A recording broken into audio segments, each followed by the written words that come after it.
it started with the shadows. At first, they were just faint, shifting silhouettes in the corners of my vision. When I woke up at night, I'd blink and they'd be gone. I chalked it up to exhaustion, my mind playing tricks on me. But then, I stopped being able to move. The first time it happened, I was on my back, staring at the ceiling, fully aware of my body but unable to so much as twitch a finger.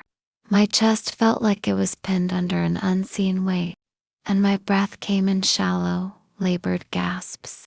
I tried to scream, but no sound came out. Then, the shadow in the corner moved. It had been there the whole time, just a smear of darkness against the wall. But now it stretched, elongated, reaching toward me. My heartbeat thundered in my ears as I watched it take form. A figure, impossibly tall, limbs bending at wrong angles, eyes that were just hollow voids. I tried to wake up, but I wasn't asleep. The thing crawled closer, its fingers dragging along the floor with a dry scraping sound. My body was frozen, my mind screaming in terror. It climbed onto my chest, its weight pressing down, making it even harder to breathe. It leaned in close, its breath like rotting leaves and damp earth. Then it whispered my name. I woke up with a choking gasp, my body finally my own again. The room was empty.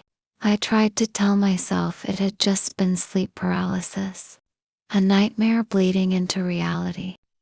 But the next night, it happened again.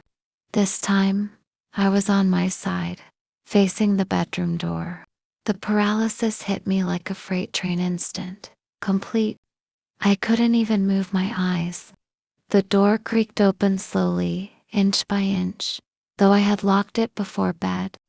My pulse hammered as a shadowy hand curled around the edge of the doorframe. Then another, and another. A grotesque inky form slithered into the room, all jagged limbs and unnatural joints. It moved in jerks, like a puppet with its strings cut. I tried to squeeze my eyes shut, to will myself awake, but I could only watch as it crawled toward my bed, its head twitching at odd angles. When it reached me, it paused. Then, with impossible speed, it lunged forward, pressing its face to mine. I saw nothing but darkness, a void, and then I heard a voice, not spoken aloud, but inside my mind, as if my own thoughts had been hijacked. Let me in. I woke up screaming. After that, sleep became a game of chance. Some nights I'd sleep peacefully. Others I'd wake up trapped in my own body, staring at the thing as it loomed over me, whispering things I couldn't understand. But it was getting stronger, closer.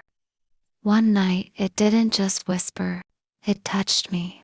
A hand freezing cold, fingers too long slid up my arm.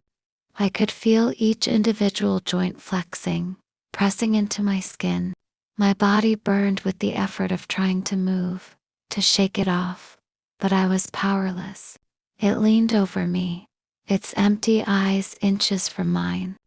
And this time, when it spoke, I understood. You can't fight forever. I don't remember waking up. I only remember being in my bathroom, staring at my reflection. My face was pale, sweat-drenched, my eyes hollow with exhaustion. But there, on my arm, was the proof. A handprint, bruised black, into my skin. I never slept in that room again. But the thing followed me. It was no longer confined to my bedroom. It found me in hotel rooms, in the homes of friends where I tried to escape it. Every night, the same paralysis, the same creeping horror, the same voice, growing clearer. You will let me in. I stopped trying to sleep. I filled my nights with distractions, drinking coffee until my stomach burned, blasting music in my headphones until I felt numb. But exhaustion is a beast of its own. It dragged me under, and when I woke paralyzed, helpless, it was waiting. This time, it did not crawl. It stood, tall, towering over me, no longer a shifting shadow, but something solid. Its fingers traced the bruises it had left on my arm, and I felt my skin burn under its touch. It grinned, a mouth of needle-thin teeth stretching too wide. "You are almost ready." I fought harder than I ever had, willing my body to move, to resist, to fight. And for the first time, my fingers twitched. A spark of control. The thing recoiled, its grin faltering. I woke up gasping, drenched in sweat. The bruises had darkened, spreading. My body ached as if something inside me had been drained. I knew, then, that it was more than a dream. It was feeding. It was taking something from me, and if I didn't stop it, one day, I would not wake up at all. I sought help: sleep specialists, psychologists, anyone who would listen. They all had answers: stress, anxiety, sleep deprivation. But none of them saw the bruises. None of them felt the cold grip of the thing that visited me every night. I moved to a new city, a new apartment, hoping distance would break the cycle. The first night I slept without incident. Hope bloomed in my chest. But on the second night, I felt it before I saw it. The air turned cold, the shadows stretched, and then, a whisper, right in my ear: "I found you." I couldn't move. I couldn't even breathe. The last thing I saw before the darkness swallowed me was its eyes, hollow, hungry. Jake no longer knew where his body ended and the shadow began. Time slipped through his fingers like hours, entire days lost to black voids in his memory. He'd blink and find himself standing in the kitchen holding a knife, the blade pressed to his wrist with no recollection of how it got there. His reflection became a stranger. Sometimes it moved when he didn't, its smile stretching too wide, its eyes black pools that swallowed the light. The worst was the night he watched from some detached corner of his mind as his body rose from bed, walked to the bathroom mirror, and began speaking in that gutter, many voiced language the shadow used. His reflection reached out, pressing a palm against the glass, and the shadow behind him did the same. The barrier between them was thinning, the mirror's surface rippling like water. Jake screamed soundlessly as cracks spiderwebbed across the glass, as his reflection's mouth opened in a silent howl. As something began pushing through from the other side, Jake knew the end was coming. He set up cameras in every corner of his apartment, determined to capture proof of what was happening to him. The footage from that final night showed him lying motionless in bed, then the shadow peeling itself from the wall, like wet paper, its form elongating as it slithered across the floor. It climbed onto the bed, wrapping around Jake's body like a second skin, tendrils of darkness seeping into his mouth, his nose, his ears. The last frame showed Jake's eyes snapping open completely black, no whites remaining before the video cut to static. When the police reviewed the footage days later, they found only 20 minutes of empty bed footage. The timestamps showed no gaps, no shadow, no possession, just Jake sleeping peacefully until the recording ended. The landlord found the apartment unlocked, the stench of rot so thick it made him gag. Jake's bed looked like a crime scene, sheets tangled and stained with sweat, the pillowcase torn to shreds as if by claws. The walls were covered in those same pulsing symbols, now glowing faintly even in daylight. Most disturbing was the nightstand.